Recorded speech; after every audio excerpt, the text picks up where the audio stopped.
j'ai refusé de signer une tribune disant qu'il fallait que tout le monde se vaccine pour ça, que c'était comme ça qu'on allait sauver la planète. Je ne suis pas convaincu que ce vaccin ait ni une grande efficacité, d'ailleurs je pense qu'il suffit de regarder les chiffres pour le voir, pour contrôler la maladie. Tout le monde est d'accord, l'OMS est d'accord, je vois que même les journaux qui faisaient la plus grande promotion pour ces vaccins, Nature et Lancet, maintenant sont en train de dire, vous savez, il faut vacciner les personnes vulnérables, vous voyez que... Donc, et on a le droit d'avoir, bien sûr, on a même le devoir, quand on a des scientifiques, de pas tomber dans le piège de vous êtes pour ou vous êtes contre les vaccins. C'est complètement idiot. Moi, il y a toute une quantité de vaccins pour qui je trouve que la France a du retard dans les recommandations vaccinales. Il y a, je sais pas, j'ai vacciné mes enfants, mes petits-enfants. Moi-même, je me vaccine contre la grippe tous les ans. Je suis vacciné contre le pneumocoque. Donc, c'est pas une question. On peut pas, le fait de cette espèce de propagande qui dit, puisque vous n'êtes pas pour faire ces injections successives d'un vaccin dont on voit pas l'efficacité, ça veut dire que vous êtes un anti-vax, c'est un truc, je m'excuse et je le dis solennellement, d'imbéciles. Voilà, c'est des imbéciles qui font de la propagande. Et c'est très dangereux. C'est extraordinairement dangereux. Ces gens jouent un rôle contre les stratégies vaccinales que nous allons payer pendant des années. C'est-à-dire avoir mis tous les gens qui ne croyaient pas à cette propagande extraordinaire dans le camp de ceux qui étaient contre toute stratégie vaccinale est quelque chose qui va se payer très cher. On voit déjà qu'il y a dans un certain nombre de pays, en particulier les plus pauvres, un recul considérable des vaccins qui, eux, sont nécessaires. D'accord ?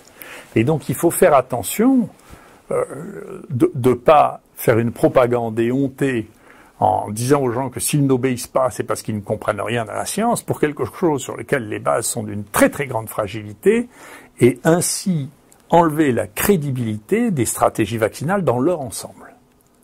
Et donc c'est pas en obligeant les gens à faire des vaccins dont on comprend pas très très très bien quel est l'intérêt en termes de santé publique, on comprend d'autant moins qu'on voit les gens à droite et à gauche qui disent nous on le fait pas, finalement on a moins de cas.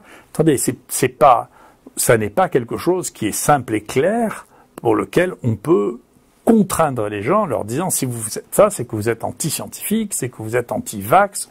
Enfin, c'est ridicule. C'est ridicule. Et donc, il faut s'arrêter de mettre dans le même panier les gens qui sont contre tous les vaccins et les gens qui sont sceptiques sur l'usage généralisé et obligatoire de ce vaccin-là. D'accord ? Et demain, il y aura peut-être un meilleur vaccin que ceux que nous avons sur le marché actuellement. Je vous rappelle qu'il y en a 3 sur 4 déjà qui ont disparu. Donc ces vaccins qui étaient merveilleux, on les fait plus déjà. D'accord ? Donc, attendez, essayons d'avoir un vaccin qui soit évalué dans des conditions normales, qui ait une efficacité comparable à celle de vaccins qui sont actuellement commercialisés. Moi, je ne connais aucun vaccin commercialisé qui soit aussi mauvais. Zéro. On a le droit de dire c'est pas très bon, mais aucun des vaccins que moi j'ai recommandé pendant les 40 ans pendant lesquels j'ai fait des cours de médecine n'est aussi mauvais que celui-là. Donc on a le droit de dire écoutez, les vaccins ils sont pas tous pareils, c'est pas oui non hein. Donc ce bannissement du droit à dire que certains vaccins sont meilleurs que d'autres, c'est quelque chose qui est tellement anti-scientifique et qu'on dise ça au nom de la science, c'est juste ridicule. Voilà. Et je peux vous le dire, alors je sais que certains imbéciles prennent la grandeur pour de la mégalomanie. Moi, je peux vous dire, il n'y a personne qui a publié autant sur le Covid. J'en suis maintenant à 128 publications internationales. D'accord ?